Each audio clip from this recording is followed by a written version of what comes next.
Upon request, which of the following constitutional isomers has the highest melting point?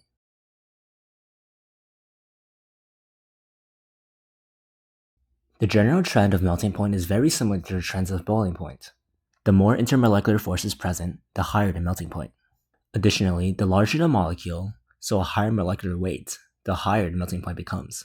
However, our answer choices have the same molecular weight as a result of it being constitutional isomers and have relatively similar intermolecular forces. So how else can we determine the melting point? We can look at the symmetry of the molecule. Unlike boiling point, where increased branching decreases the boiling point of a molecule, branching isn't necessarily going to decrease the melting point. The more symmetrical a molecule is, the better they pack and form a perfect crystal lattice in the solid phase. More energy is required to break this crystal lattice, leading to a higher melting point.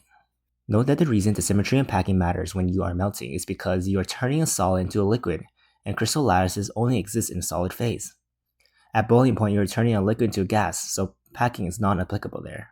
Going back to the question, the molecule of the highest symmetry will be D, because this central carbon is connected to 3 equivalent methyl groups, creating symmetry. Therefore, D will have the highest melting point.